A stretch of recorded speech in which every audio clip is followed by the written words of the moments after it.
आप कब से ये इनकम टैक्स काम कर रहे हैं और लगभग सीधी और मऊगंज और सतना और यहाँ कई लोग व्यापारी आपके यहाँ से काम कराते हैं, और अपना पता और परिचय देते हुए हमारे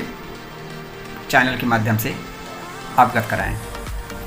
तो पहले तो मैं बता दूं कि आपका बहुत बहुत धन्यवाद कि आपने मुझे इस लायक समझा। फिलहाल 2002 में मैंने लॉ कंप्लीट करा और उसके बाद उसके पहले से ही प्रैक्टिस शुरू कर दी थी, लेकिन जीएसटी कार्यालय मेरा जो खुला था उसमें वैट हुआ करता था,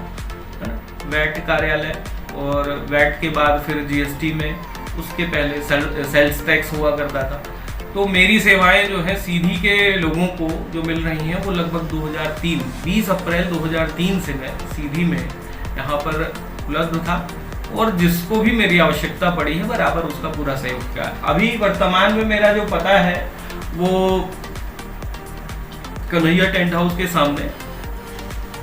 महिला थाना के पास LIG number 17 first floor Krishna Kunj, और मेरा नाम Alok Keshari, income tax GST का एडवोकेट हूँ।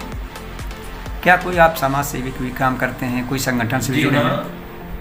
मैं वनवासी विकास परिषद से 2013 से जुड़ा रहा, और वनवासी विकास परिषद में कार्य करते हुए आज लगभग 2200 से अधिक ऑपरेशन नेत्र शिविर के वो मेरे द्वारा करवाए गए, और जहाँ जहाँ पे भी सीधी में आवश्यकता पड़ी तो लगभग सीधी में ऐसे 28 जगह चिन्हित किए गए थे जहाँ पर लगातार कैंप लगाए जाते थे। और आज भी 22 तारीख को अपने कार्यालय के नीचे और 26 तारीख को रोली मेमोरियल ट्रस्ट में,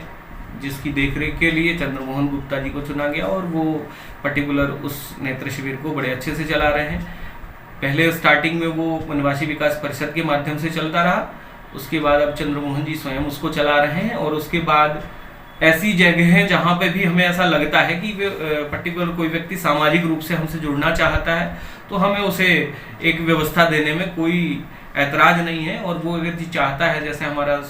मझौली में चलता है कैंप, मझौली के बाद हम बात करते हैं हमारा बहरी में चलता है, सिहावल में चलता है, और इसके माध्यम से हमने बहुत सारे लोगों का फ्री में नेत्रों का ऑपरेशन करवाया। और उसके साथ में सामाजिक कार्य की हम बात करें तो सामाजिक कार्य में हम गांव-गांव घूम के योजनाओं का लाभ, क्योंकि बहुत सारे ऐसे लोग होते हैं जिनको ये मालूम ही नहीं होता है उनकी योजनाएं कौन कौन सी हैं गवर्नमेंट की, उनका लाभ कैसे उनको मिलता है, तो उसके बारे में उनको जानकारी प्रदान करके उनको लाभ दिलवाना। जैसे अभी DFO कार्यालय में एक योजना चल रही थी,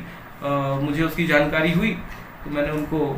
बोला कि भाई इसके बारे में, तो उन्होंने बोला 2 एकड़ किसी के पास ज़मीन है तो वो पौधे भी लगाने के लिए देंगे, उसके साथ में उसके रखरखाव के लिए 3000 रुपये प्रति माह के हिसाब से, एक एकड़ के हिसाब से उसमें उनको पेमेंट प्रदान करेंगे, उसका वो करेंगे। इसके साथ में मुझे जानकारी हुई कोविड के समय में भी, तो कोविड के समय में मैंने उनको जानकारी दी थी और मैंने ये रिक्वेस्ट करी थी कि जो अपने यहाँ से तेंदूपत्ता बाहर जा रहा है उन लोगों को मैंने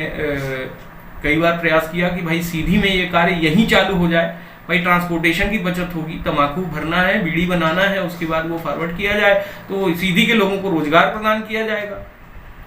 मैंने चलिए